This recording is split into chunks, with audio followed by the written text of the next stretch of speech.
With a new DC in DC, there's a lot of questions, but there's a lot of answers as well.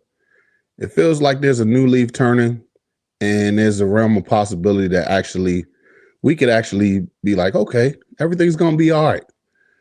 But enough talking. Let's get straight to it. What's up, man? Check out Off the Bench anytime you get a chance. Hey, Off the Bench, it's 89. Check it out.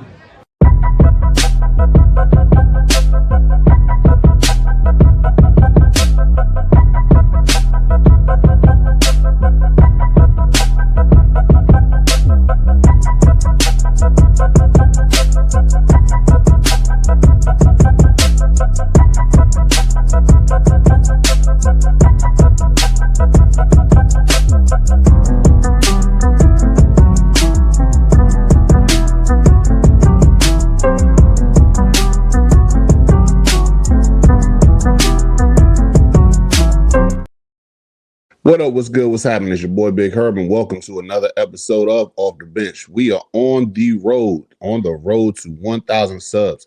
So before we go any further, do me a solid. Go ahead, hit that like, comment in the comment section, hit that subscribe button, and hit the bell notification for more videos that's going to be on the way. So this way you could be abreast of what's next on Off the Bench. Before we go any further, let's hit these comments real quick. We got Ebony Wright. What up, Ebby? How you doing? And we got Sean G. What's good, Big Herb? What's going on, fam?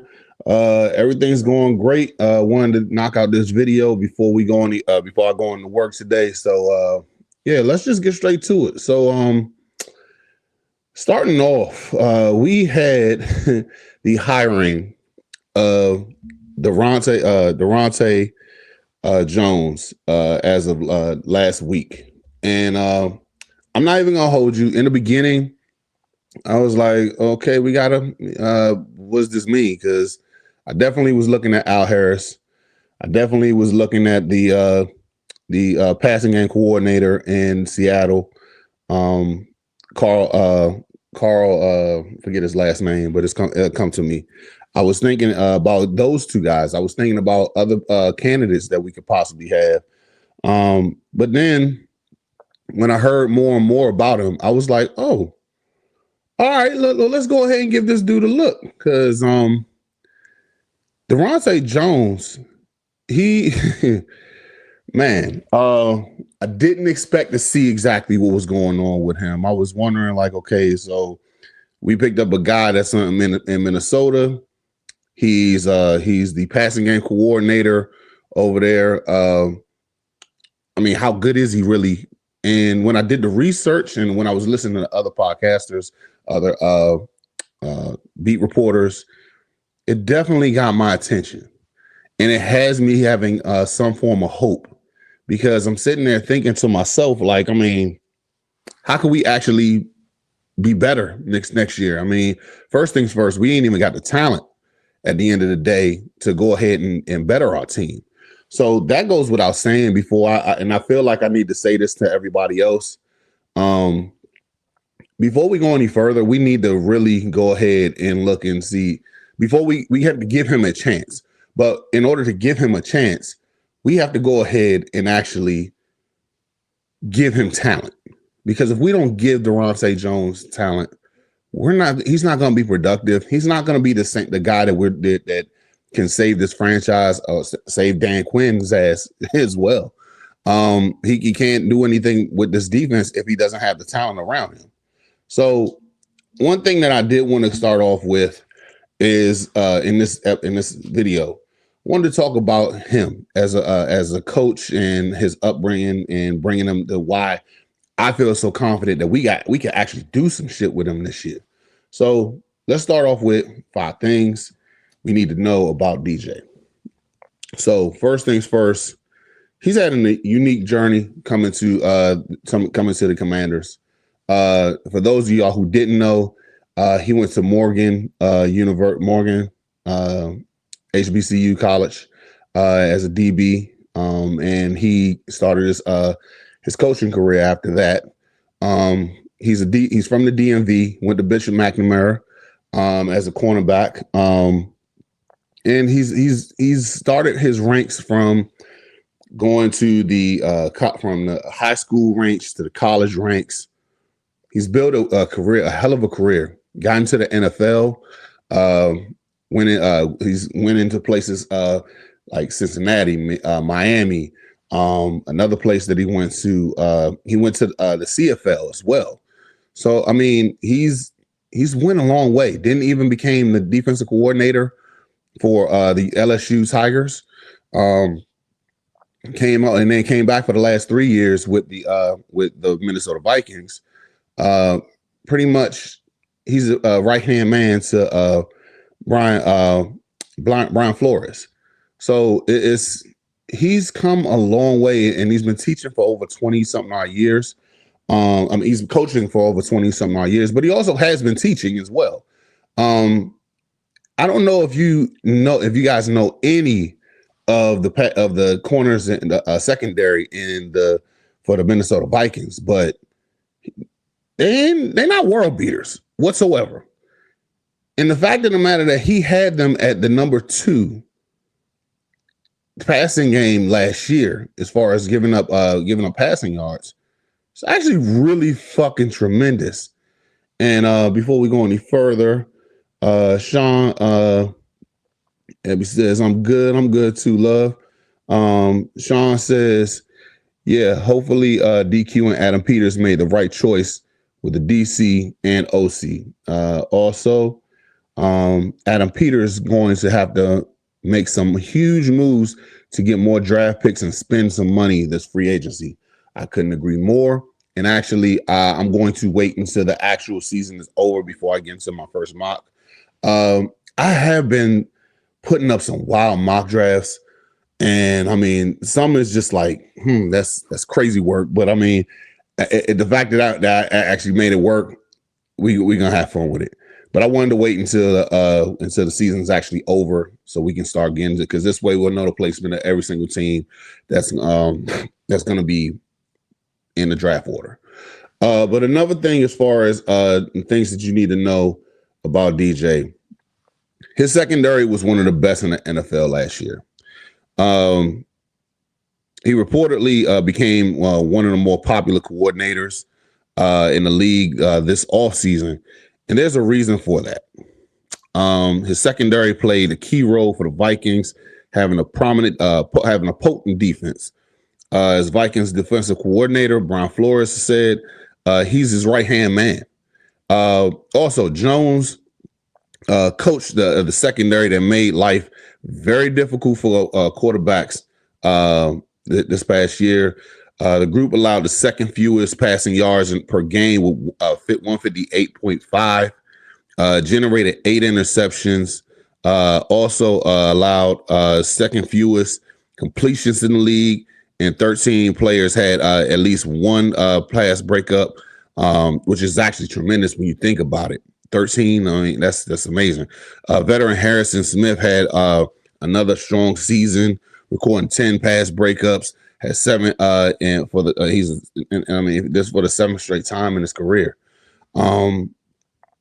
Also, the Commanders was one of the worst teams in the league last year defending the pass. So it's good to see that we actually have a breath of fresh air who can come in here and fix this whole entire situation. Because, I remember us looking like bombs over Baghdad, getting bombs dropped on us, just going ahead and the passing game could be. It was that shit was terrible. I mean, when you think about it, at the end of the day, giving up 40 points for over 40 points for like 3 straight weeks, that shit was embarrassing. I mean, and it was kind of like, damn, I'm a Commanders fan, and it felt like last year felt like 2013. We had all that hope, all that off a great season. And then the following year we come back and it's some bullshit. But continue along, looking into the future. I'm sorry, getting back to the 5 things that we need to talk about with DJ. He is a Maryland native. He played in the DMV. Jones is coming back home. He's an official addition to the Commanders coaching staff. He grew up in Capitol Heights, played football, like I said, at Bishop McNamara High School.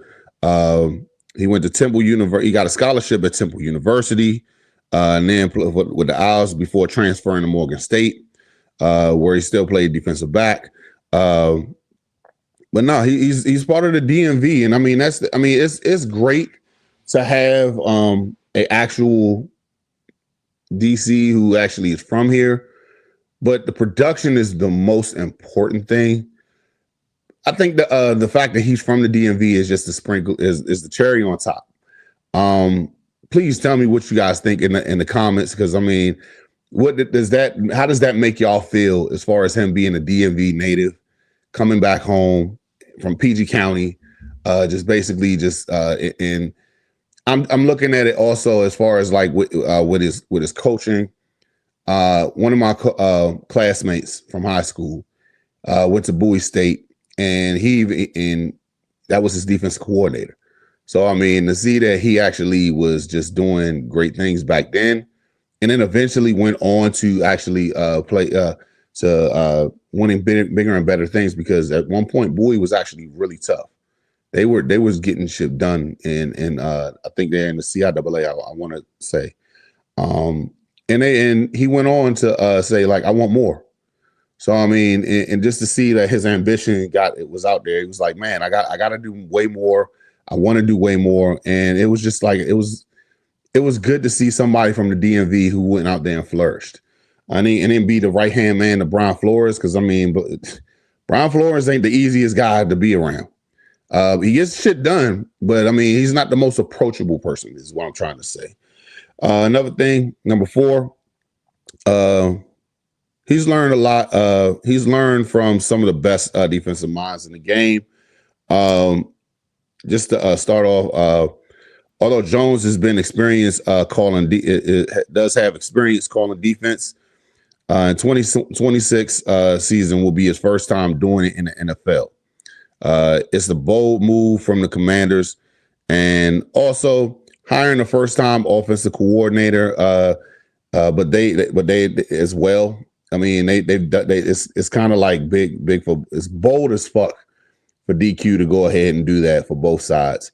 But no, just looking at as far as like some of the minds that he's worked with, Vance Joseph is one of them. For those of y'all who don't know, Vance Joseph is the mind of the defensive coordinator of the Denver Broncos. So I mean, you've seen how great that even in the loss that they took in the AFC Championship, they gave up 10 points. That defense really just showed their ass the whole entire season. They are one of the best, if not the best, in the NFL. Another person, because he had a stint in, like I said, in Cincinnati. Mike Zimmer is another person that he learned under, and like I said, with Brian Flores. So I mean, you have all these brilliant minds when it comes to actual defense. There was the realm of possibilities that we can actually have here, and I wanted to ask you guys in the comment section, if you didn't know, what's the one thing that that every single one of their defense is that you can actually say that we're going to be experiencing this year that we haven't been the last few years? Generating a lot of pressure. Blitzing. I mean, we're going to have exotic blitzes coming in this year. I'm looking forward to it. Me being not only y'all know I'm a Maryland fan, but I also rock with Michigan. I love to see what Mikey Sanders still can possibly be in this defense. We can get those blitzes like he did in Michigan. He could just be that one player that he could possibly regenerate his career and make everything look better as far as playing on his team. Also, over the last 3 seasons with Flores, Jones and the Vikings have put together a defense that continuously confounds the offenses, confuses offenses. The units are aggressive and specialize in disguised coverages that confuse opposing quarterbacks. They were the best in 2023. They finished third in the yards allowed, seventh in points, and fifth in sacks. Um, I'm also looking at it from the standpoint of this. They actually last year in 2024, they had the most interceptions in the league. And with you having a 14 win season, and I mean, it also looks kind of like silly on that end because you had Sam Darnold last year. I mean, you produced a lot of wins in 2024, and you produced a lot of pressure. You produced a lot of interceptions. They led the league in interceptions. Now, 2025, on the other hand, yeah, they didn't finish at the top of the league as far as overall when it comes to interceptions, but they did during fumbles and fumble recoveries. And now, granted, interceptions is more so of a talent, is a skill set more than anything. But when you get fumbles, that just shows me effort. And I mean, yeah, it's a little bit of skill, but it's also effort as well. So that's one thing that I'm definitely looking at from the standpoint of him. He goes ahead and tells a few things as far as like it's a major thing to go ahead and actually have on this as far as like you want to go ahead and create the what's the name turnovers, because this defense couldn't create a fucking turnover to save his life. Mikey Sanders still was in and had 4 interceptions last year. And Bobby Wagner had 2. Those are the only interceptions that we had last year. 6. That's the problem, especially on this defense just giving up as that much point, because you want to give this team, you want to give this offense actually who at times could be really a talented offense, despite not having JD5 on the field that much. It's gonna actually just bring in getting those turnovers is gonna make this so much easier for the offense, especially with a talent like JD5 next year. So that's one thing that I'm actually looking for. And last but not least, on the 5 things we need to know about DJ, he's got a lot of work to do, which is saying it's not saying enough. Like, for real, this defense was putrid last year. Jones was hired to fix the Commanders' defense. And there's plenty of room to improve on this unit. While he was with the Vikings, one of the best defenses in football last year, the Commanders were one of the worst. They finished with total yards allowed weren't much better against the pass, 28, and or the run, which was 30. They were 27th in passing and points allowed, and gave up the second most first downs in the league. They were at the bottom third of third down conversions rate last year. Gave up 62.5% of opposing fourth down conversions. And it just, that last one, that was Christmas. The last one I just saw as far as the fourth down conversions, because I'm if I'm not mistaken, I think we gave up like 4 fourth down conversions. And it wasn't like a tush push type thing. It was like 4th and 4, 4th and 3, 4th and 5, and it just convert because they knew they could. And I think with DJ coming in, it's gonna definitely change the tune as far as here. People thinking that they could just go ahead and convert is definitely, it's a lot. Looking in the comment section real quick, they say the saying goes, defense wins championships. And yeah, if you don't believe me, just look at who the 2 opponents in the I can't say the big word, the copyright, because we can get stricken over here. The big game this coming weekend, and we're gonna get into some of that real quick. But right this second, I want to stick to what we're talking about over here. Is another thing. Some of that credit can be credited to various injuries, as far as us being that bad sustained on defense, particularly at the cornerback position, because we had Trey Amos and we had what's his name, Marshawn Lattimore, both injured for the rest of the season. injury bug did whoop our ass this year, but even still, it just even before they got hurt, they were still ass. Um, just looking at another thing, it left them with having to settle with putting in backups in larger roles, moving players into different positions. Just one thing to remember: last year, Frankie Louvu came off a second team All Pro, and then for him to go ahead and regress the way that he did because he was out of position. Another thing, just looking at one of the things that they were doing. This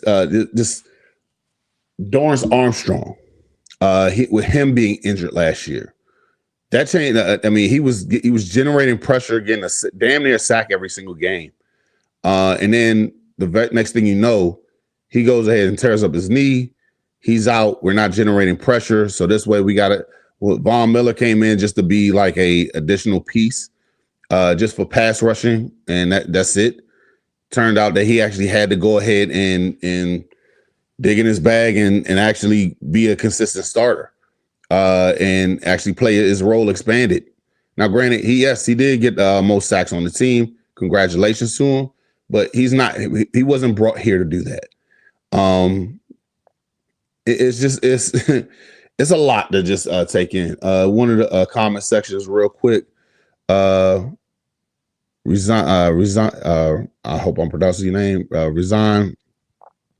1966 draft Sonny Styles to get the unicorn and green dot guy on our defense, build around him.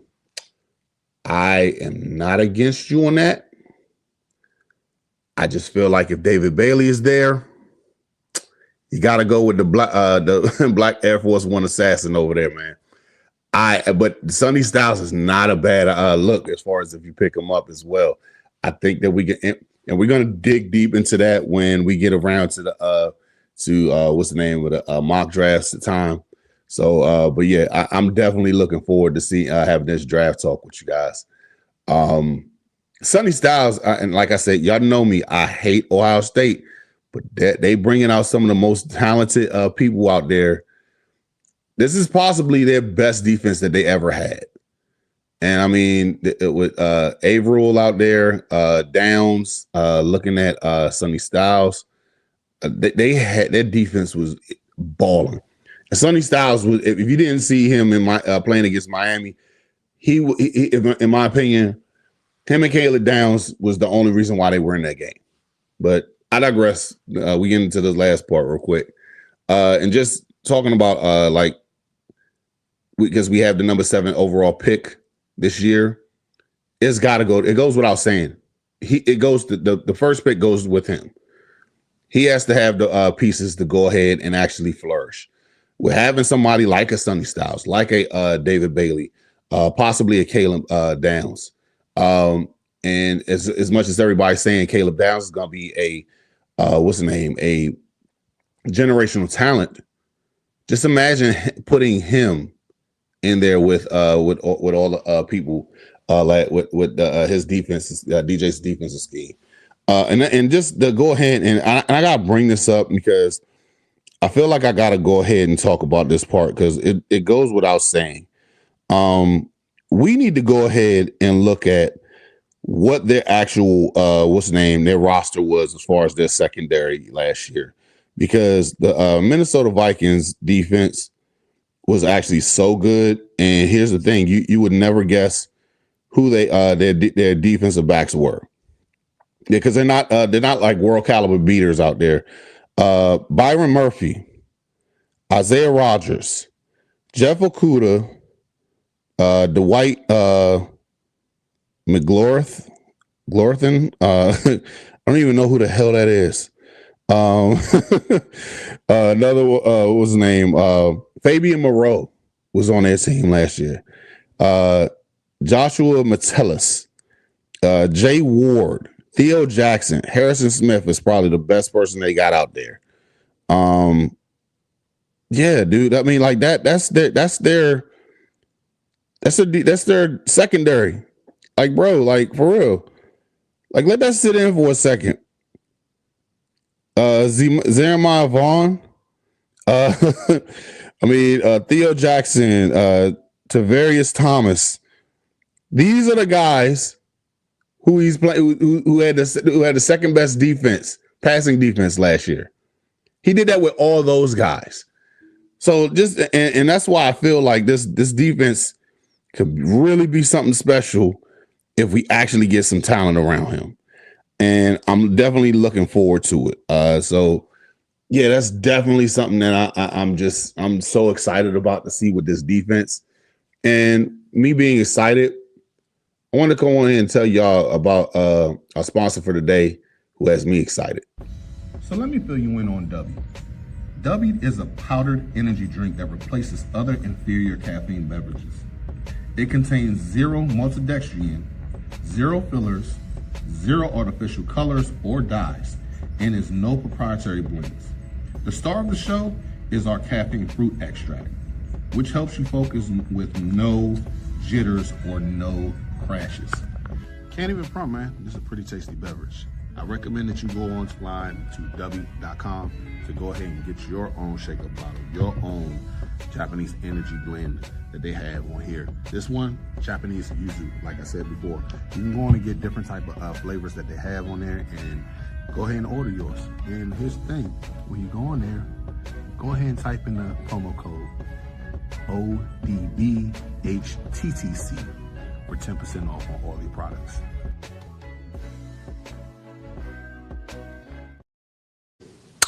Be sure to get the W with Dub. Get the Dub with W. You guys can get 10% off on your purchases with the promo code ODBHTTC. Guys, yeah, I will tell you this because with me working a lot, it's giving me a lot of energy boost that I've definitely needed because I am tired as hell. And with that extra boost, it actually did help me out with getting through the day, no jitters, so no crash or anything like that. It actually is work. It's a product that I am proud to say that I have worked with, and it actually does work because I'm not just going to use something and just, hey guys, just buy this. No, I'm not going to do that. Going into the comment section real quick. Sean says, depending on what defense we run, I think depends on what position we draft. That's not a bad idea when you think about it. If we run a 3-4, we should draft a linebacker or edge. If we run a 4-3, we should draft a corner, safety, or linebacker. Also, I'm sorry, that was what Sean said as well. Resign says, this is exactly why we need to need a green dot guy, because we can he can uplift the secondary with Noah Frozone and a pick and a free agent or two. They can unlock Tyler. He can unlock Tyler Owens, get a unicorn Styles. Amos can be a star in this defense. Here's the thing. You're not wrong at all. None of you are wrong. But we have so many damn We have so many holes in the defense that it's just like, yeah, we need to pick up all these players.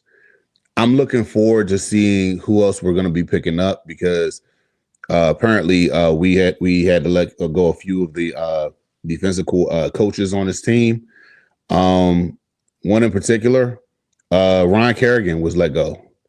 So that's something to think. I mean, and my thing is this: if you're not generating a lot of a lot of pressure, your name could only be for so much. Yeah, we love Ryan Kerrigan for what he did as a player, but as a coach, he hasn't produced really that much.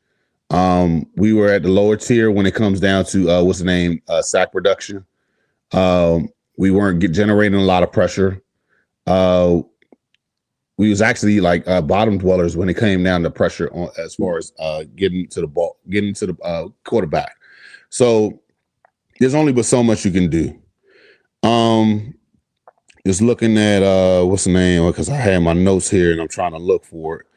But the internet was basically buzzing with the whole entire situation with the hire of DJ.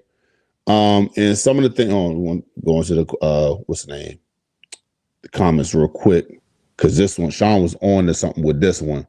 Tariq Woolen, cornerback, Lloyd at linebacker, or Walker, linebacker. Brisker, strong safety, should be our targets during the free agency. I couldn't agree more with Woolen. I agree with you with Lloyd and or Walker. That's something I'm definitely looking forward to in free agency, because there's definitely a lot of pickups that we can use to flourish with this defense, and we have the money to use it, so just use it. But no, one of the things that definitely I wanted to go ahead and bring up is that the internet has basically been buzzing when it comes to speaking about Jones, this period, picking him up.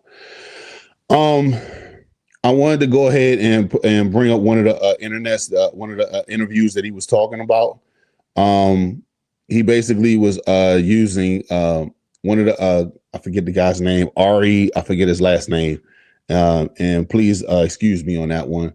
He had an interview with him with Jones talking about when last year, this 2024 interview, as far as like how he what's his how he feels the defense should be run. And here we go. About this defense that gives you such a knack for the football and makes them so great at that?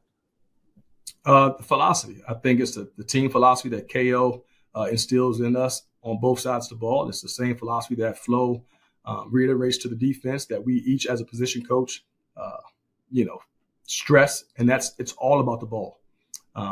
We try to tackle at the level of the ball. We attack the ball because I always tell players, especially defensive backs, they want to get paid. Well, you don't get paid if you don't touch the ball. So whether you're forcing fumbles, creating interceptions, you get paid in this level by touching the football. And I mean, he's not wrong with that. I mean, going out there and telling your defensive players like, hey, I know you want to make bread in this league. I know you want to flourish in this league. The best way to do that is get your hands on the ball. Like I said earlier, he led the league in 2024. They led the league in interceptions. 2025, they ain't do it in interceptions, but they led it in forced fumbles and fumble recoveries. So that's a major thing to look at when it comes down to it, as far as like he's practicing what he's preaching.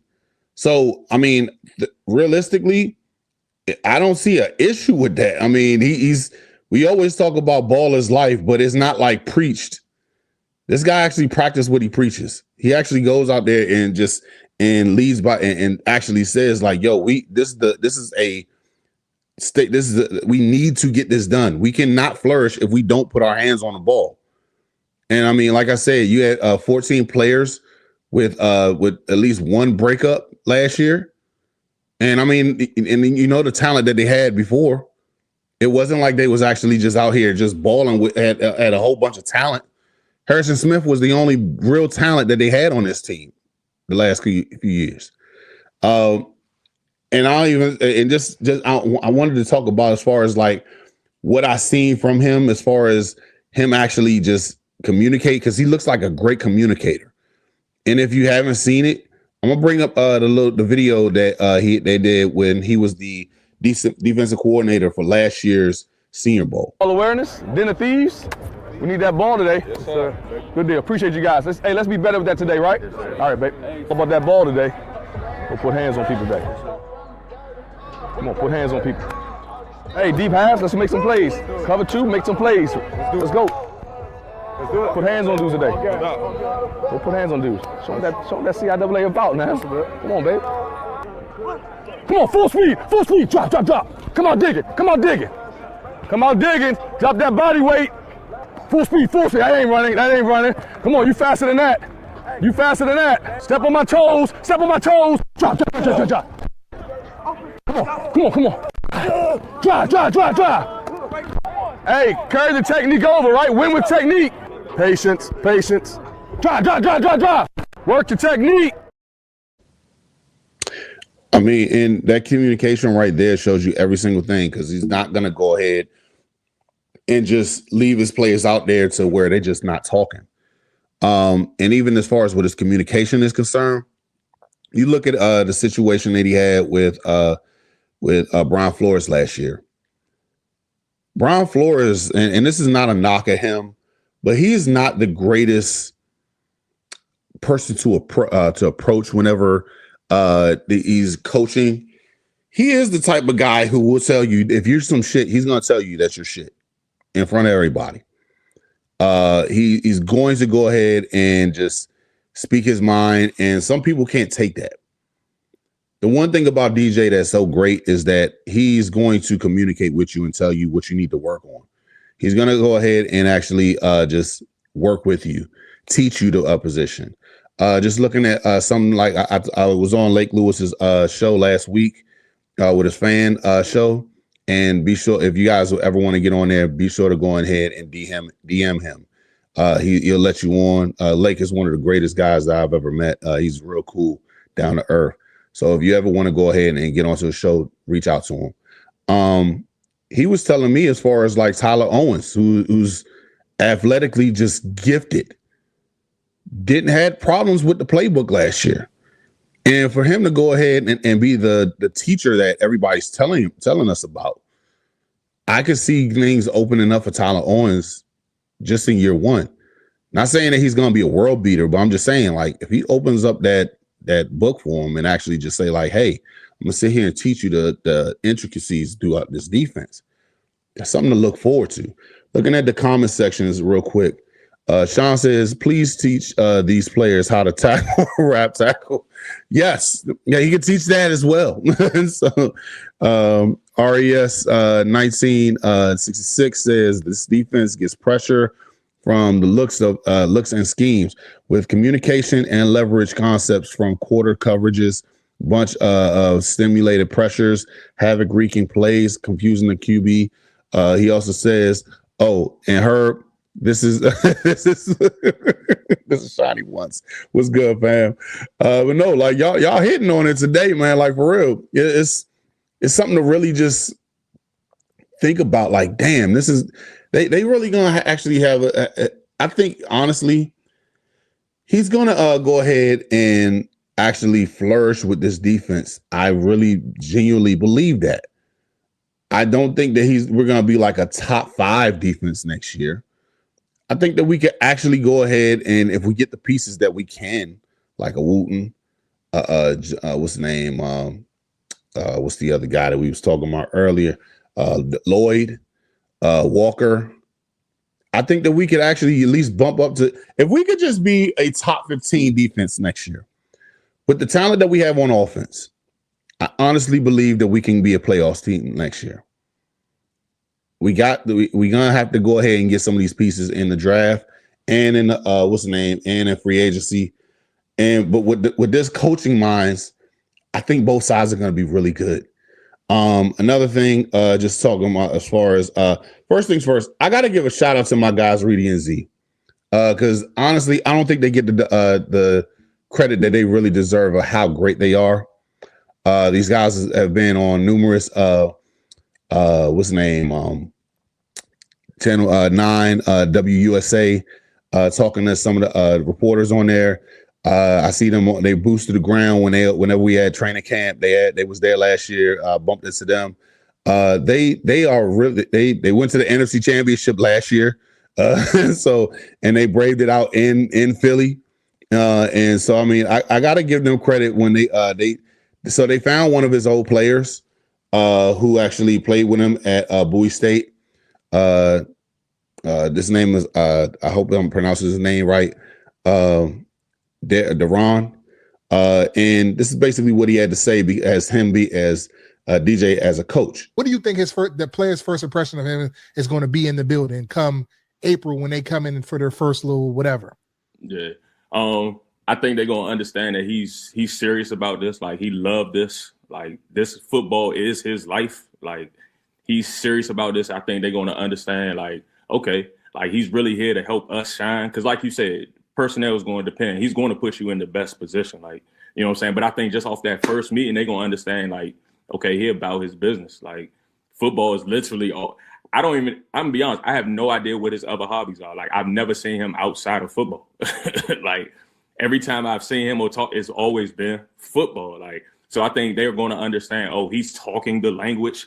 Like, we've never had like outside of like what's your grades like, but it's always been about football. So I think that's going to be the very first thing that they understand. Like, oh, dang, this man's all about football.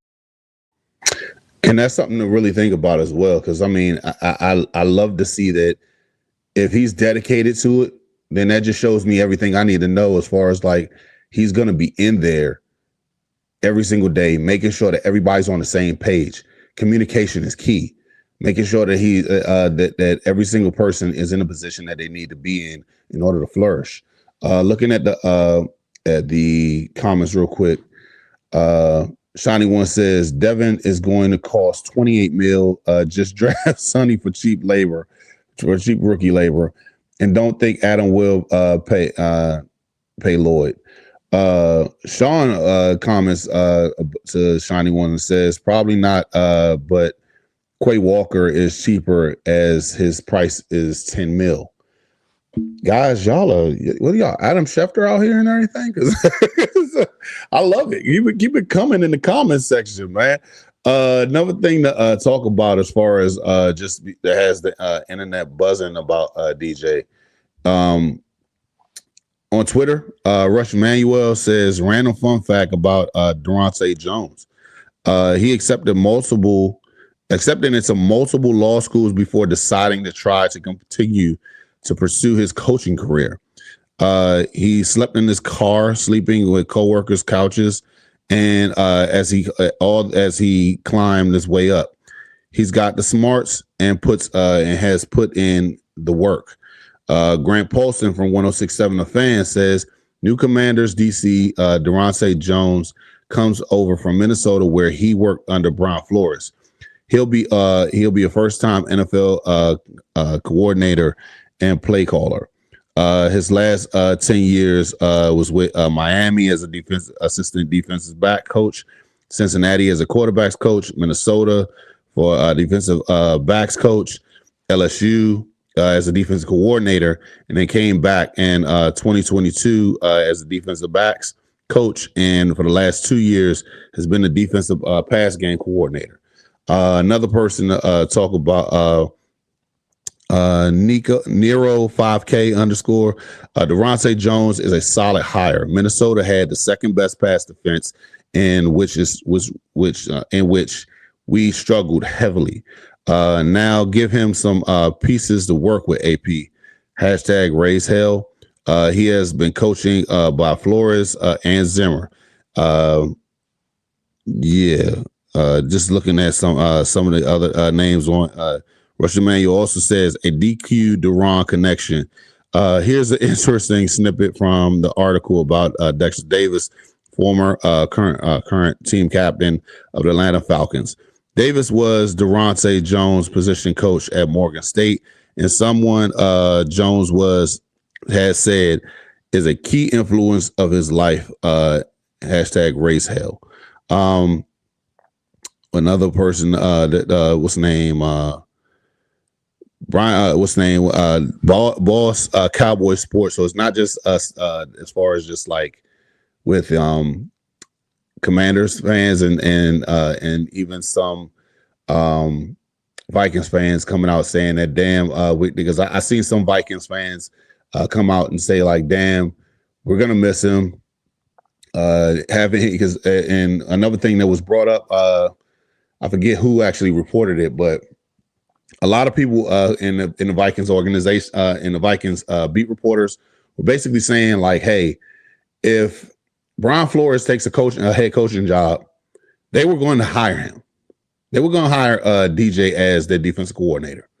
And that's something to think about too, because the Vikings already made peace with the fact that they could possibly lose him and Brian Flores at the same time. And luckily for the Vikings, nobody wants to pick up Flores as a head coach because obviously, and I just my opinion, is because of the whole entire lawsuit that he has against the NFL.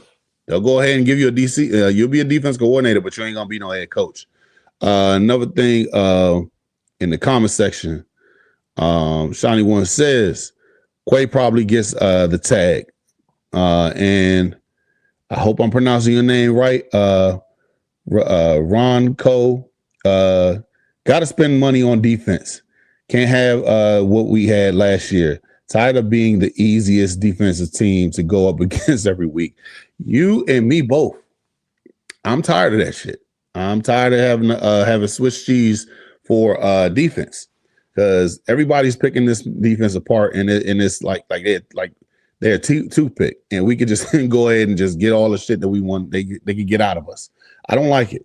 But one thing I do have to say, they had a Boss Cowboy Sport. Coach Brian Schottenheimer spoke about coaches who love football. Show me another candidate, Daronte Jones, who slept in a car for 6 months to coach in Chicago. Do you know how cold Chicago can get? That's dedication, if you ask me, like, for real. I mean, at the end of the day, because before he was even interviewed over here for being the defense coordinator, the Cowboys actually reached out to him and tried to bring him in for an interview. And that's something that like, seriously, the one question I have is that, well, guys, what took you so long to go ahead and interview him?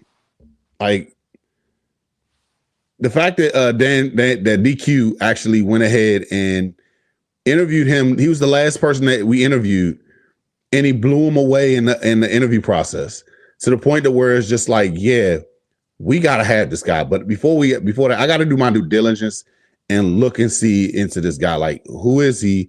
Is he everything that he's saying that he is? And everything came back positive. Like, they was like, yeah, no, he's that guy. We need to go ahead. You may want to go and pick him up.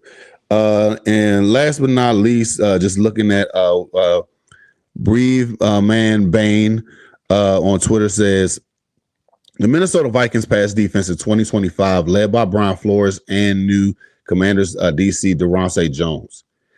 158.5 passing yards per game allowed, second best in the NFL. 5.4 pass yards per passing allowed, sixth best in the NFL. 15 passing touchdowns allowed, second in the NFL. By the way, from week 11 to week 16, they didn't allow a passing touchdown, and that's the longest streak, I think, since the 60s, if I'm not mistaken. I got to do the research on it again, but that's a lot of going on that stretch with no passing touchdown. Yeah, that's amazing. And negative 0.21 EPA passes, which was, if I'm not mistaken, second best in the NFL. Didn't allow a passing. Yeah, right here it's getting ready to say, didn't allow a passing touchdown in weeks 11 through 16, the longest such streak in the NFL in 37 years. Minnesota Vikings loses a big piece of Flores' staff, and Jones gets a deserved promotion in Washington. Another one real quick before we head out here. SC Commander says Daronte Jones is the new DC for the Washington Commanders. Let's take a look at his Brian Flores influence scheme. Number one, diverse looks. Excuse me. Number two, aggressive disguise blitz, avoid single deep safeties, safety versatility, prioritizes the ball, and attack spacing. All of which is something that we weren't doing last year. Chaos, controlled chaos on the field. They don't let the offense dictate them. They dictate their scheme to the offense instead of the offense dictating to them. I love that shit. I want my defense to be aggressive. I want somebody to knock them the fuck out and be unhinged. I want to see more quarterback sacks. I want to see applied pressure. I want motherfuckers to go on that field and be like, shit, we got the Commanders this week. We haven't had that in a long time. I think Greg Williams was the last time we actually had a really good defense. Matter of fact, if I'm not mistaken, and I want to say that I'm right on this, in 2005, that was the best defense we've had in years. We went I think we only won 6 games that year, and we were the second best defense in the league. Just imagine if we had that defense going up against with a somewhat decent decent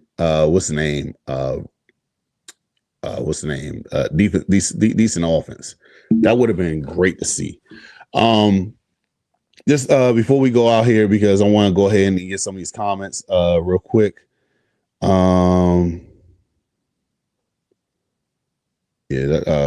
already said that last. Another thing, if it's not defense in the first round, we all crashing out, right? Yeah.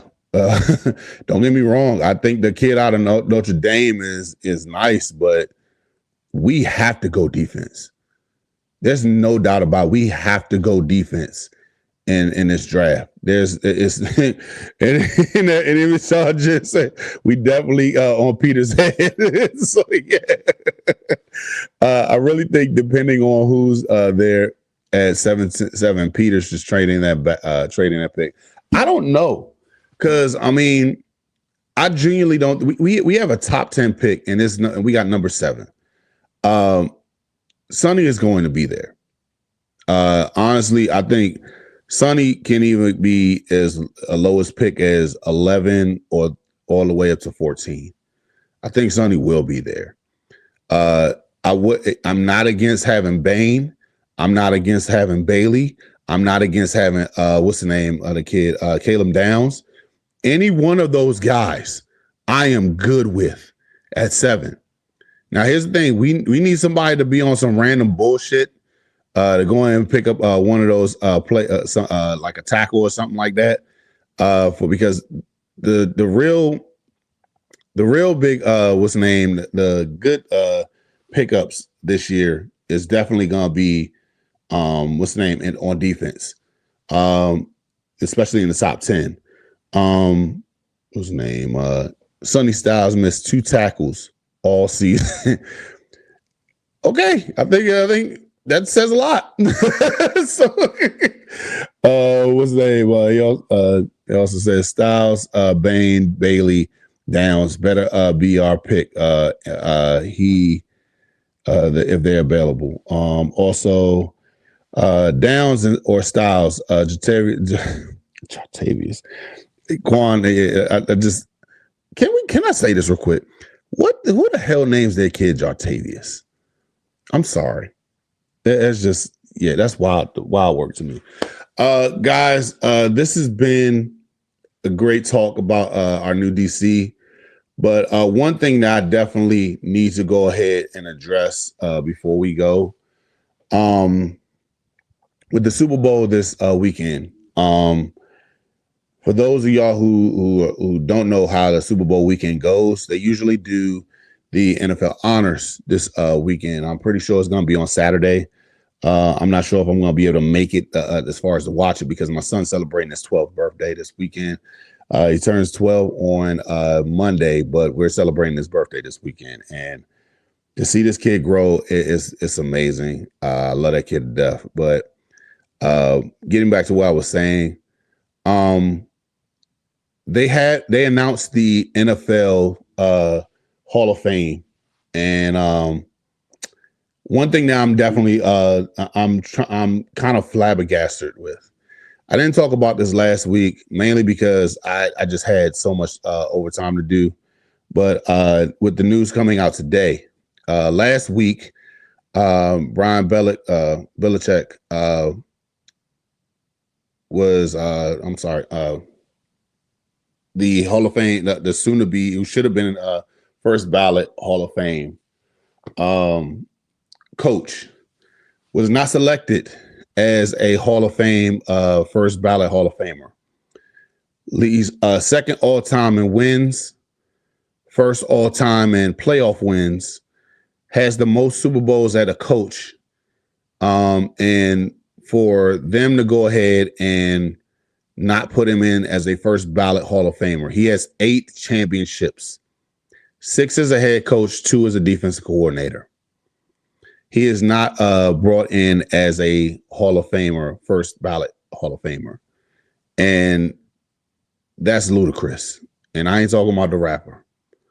Another thing that by all means, I'm not on here being an apologist for the Patriots, because today it came out that Robert Kraft, the owner of the Patriots, is not going to be a first ballot Hall of Famer as well.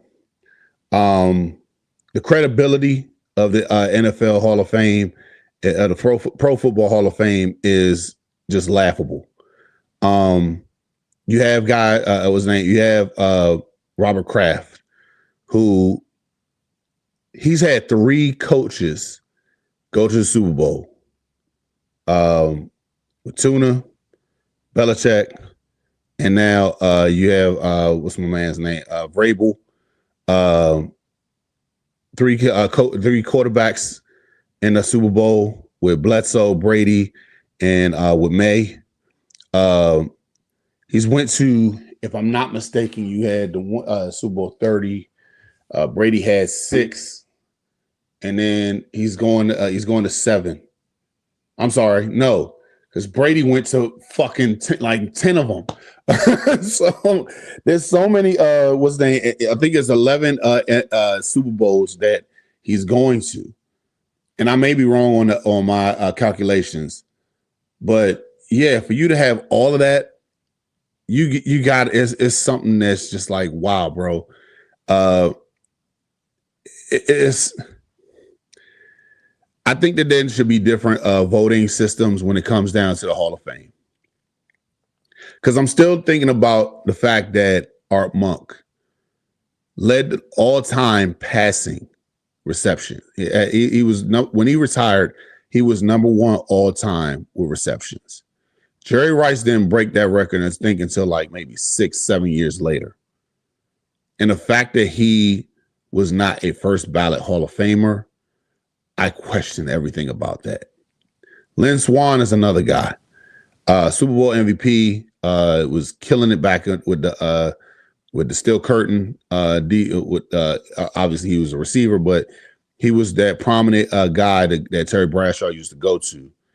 And he was not a first ballot or even a second ballot Hall of Famer. I question that. Our very own Joe Jacoby, who was one with the Hogs, was one of the premier tackles in the league. His only issue was that he went up against LT every week, twice a year. And ladies and gentlemen, LT did that to everybody. So why the hell isn't he in the Hall of Fame at this point? Not even looked at as a legacy. I mean, even looking as far as like this right now, one of the candidates now, I forget his name, Jesus Christ. He played running back for the 49ers. He's actually probably going to get in the Hall of Fame this year. I forget, Lord forgive me for forgetting his name, but he's the first running back, Roger Craig. Roger Craig was the first running back to go 1,000 yards rushing and 1,000 receiving in the same year. Had multiple Super Bowls, and just now he's getting considered as a Hall of Famer. I have questions beyond, and this even goes as far as this. However way you feel about Tom Brady, you can't deny the fact that this motherfucker is the greatest quarterback to ever play. Arguably the greatest player. And the fact that it's in question that he might not be a first ballot Hall of Famer, that I have questions about like everywhere. I have serious questions. I mean, and some of these guys who's voting that needs to get they need to get their referral. They need to get their votes recanted. Like, I'm sorry, for you to go ahead and have 7 Super Bowls and you lead all time and playoff victories, you're second all time to Don Shula when it comes to actual regular season victories. I need everybody to line up and say, who did you vote for?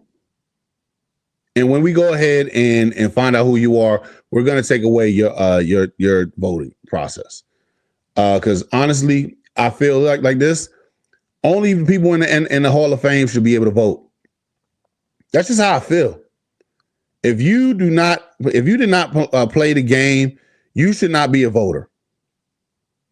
If you are a fucking analyst or a journalist or whatever it is, you do not have the credentials to go ahead and say that this person needs to be in the Hall of Fame. I need the people who are in the Hall of Fame to vote them. It's a fraternity, for God's sakes. They should be the ones to go ahead and do it. Because like I'm looking at Art Monk, who should have been a first ballot Hall of Famer. The reason why he didn't get in is because he didn't talk to the press. Who the fuck cares if he talks to the press? What did you do on the field? What did you do as far as trying to make sure your team wins? I don't have to be some fucking guy who goes ahead and just gives you a quote every fucking week. That really bothers me. Like, I mean, the audacity of you. And Bill Polian, who was the GM of the Colts at the time of all those times that he was getting his ass kicked, talking about what's the name? Bill Belichick doesn't need to be isn't a first ballot Hall of Famer. Bitch, get the fuck out of here. I don't want to hear that. Because all that shit, I'm sorry. I just, as a football enthusiast, as a guy who loves the game, don't piss on me and tell me that it's raining. This motherfucker has been producing every single time when this team consistently for 20 fucking years, 23 to be exact, has been killing it as a coach. Multiple, I mean, we're talking about how many, I think he's got at least about 18, division championships.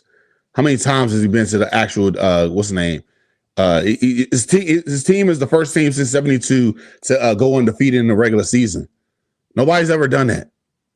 His team brought that shit together. He's been to 10 Super Bowls as a head coach. We didn't even talk about the other two that he won when he was a Giants defensive coordinator.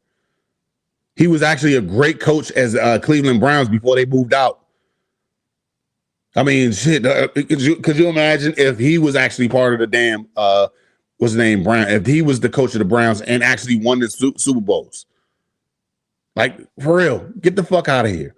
Because you had a gripe about the fucking what's the name of that damn thing? Deflategate. Come on, bro. Let's keep it a buck.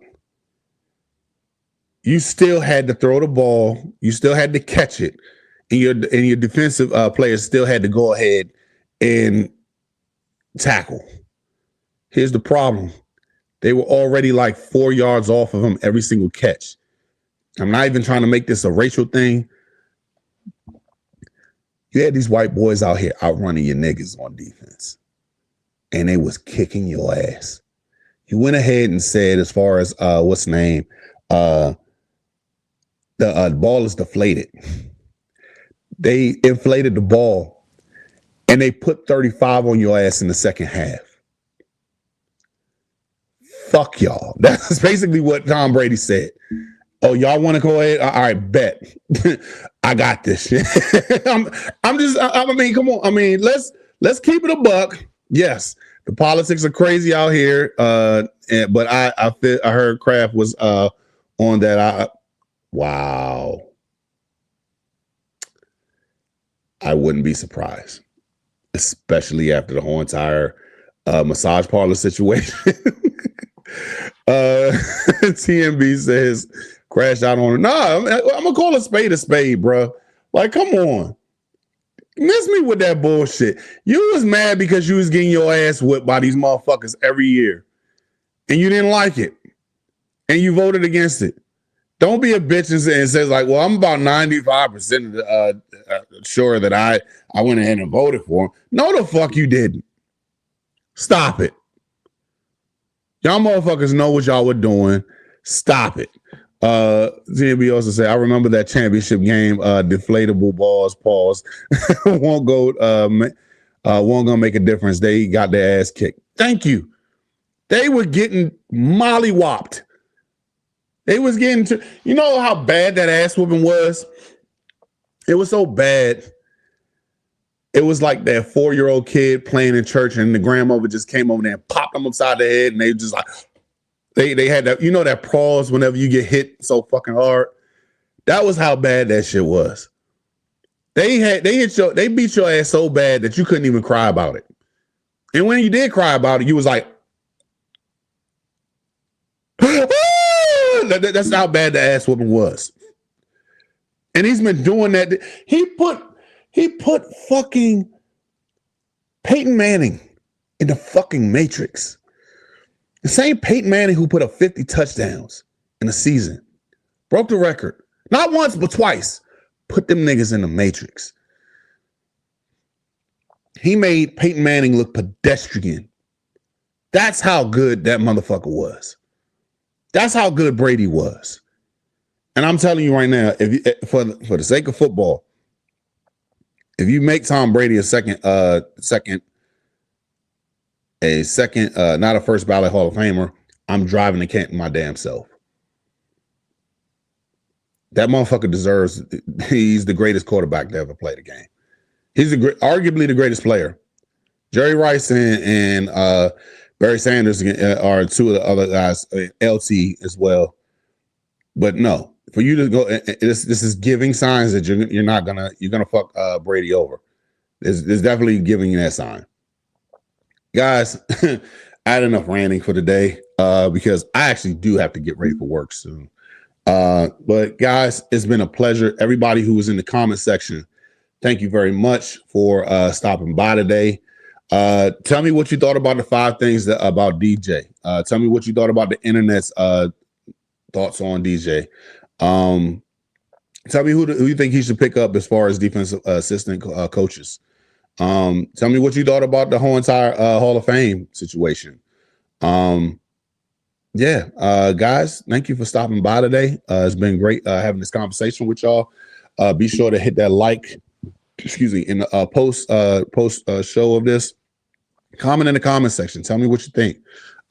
Subscribe to the channel. Hit that bell notification so you can be abreast of what's next on Off the Bench. And like I say every single time, guys, help me grow so I can do more.